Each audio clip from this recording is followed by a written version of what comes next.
ದೇಹಕ್ಕೆ ತಂಪು, ಬಾಯಿಗೆ ರುಚಿ ಈ ಸಬ್ಬಕ್ಕಿ ಪಾಯಸ.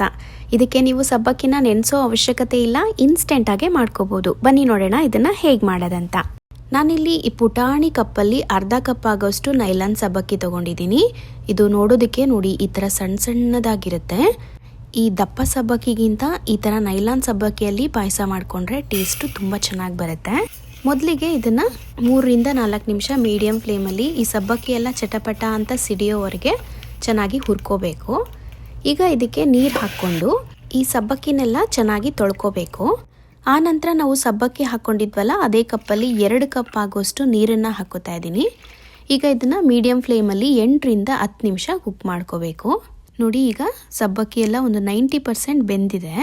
ಈಗ ಇದಕ್ಕೆ ಅದೇ ಕಪ್ಪಲ್ಲಿ 4 ಕಪ್ ಆಗೋಷ್ಟು ಹಾಲನ್ನು ಹಾಕೋತಾ ಇದ್ದೀನಿ. ಇದು ಕಾಯಿಸಿ ಆರಿಸಿರುವಂಥ ಹಾಲು. ಇದನ್ನ ಚೆನ್ನಾಗಿ ಮಿಕ್ಸ್ ಮಾಡಿ ಒಂದು ಕುದಿ ಬರೋದಕ್ಕೆ ಬಿಡಬೇಕು. ಇದು ಕುದಿಯುವಾಗ 1 ಕಪ್ ಆಗೋಷ್ಟು ಸಕ್ಕರೆ ಹಾಕೋತಾ ಇದ್ದೀನಿ. ಜೊತೆಗೆ 1/4 ಟೀ ಸ್ಪೂನ್ ಏಲಕ್ಕಿ ಪುಡಿ ಮತ್ತು 2 ಟೇಬಲ್ ಸ್ಪೂನ್ ಆಗೋಷ್ಟು ಇನ್ಸ್ಟೆಂಟ್ ಬಾದಾಮ್ ಪೌಡರ್ನ ಹಾಕಿ ಇದನ್ನೆಲ್ಲ ಚೆನ್ನಾಗಿ ಮಿಕ್ಸ್ ಮಾಡಿ ಒಂದು 2 ನಿಮಿಷ ಕುದಿಯೋದಕ್ಕೆ ಬಿಡಬೇಕು. ನಂತರ ಒಂದು ಸಣ್ಣ ಪ್ಯಾನ್ಗೆ 1 ಟೇಬಲ್ ಸ್ಪೂನ್ ತುಪ್ಪ ಹಾಕಿ ಇದಕ್ಕೆ ಗೋಡಂಬಿ ಮತ್ತು ದ್ರಾಕ್ಷಿನ ಹಾಕೋತಾ ಇದ್ದೀನಿ. ಇದನ್ನೆಲ್ಲ ಚೆನ್ನಾಗಿ ಫ್ರೈ ಮಾಡಿ ಪಾಯಸಕ್ಕೆ ಹಾಕಿ ಮಿಕ್ಸ್ ಮಾಡಿದ್ರೆ ಸೂಪರ್ ಟೇಸ್ಟಿಯಾಗಿರೋ ಸಬ್ಬಕ್ಕಿ ಪಾಯಸ ರೆಡಿ ಆಗುತ್ತೆ.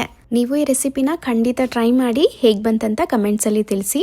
ನೆಕ್ಸ್ಟ್ ವಿಡಿಯೋದಲ್ಲಿ ಸಿಗೋಣ. Until then take care.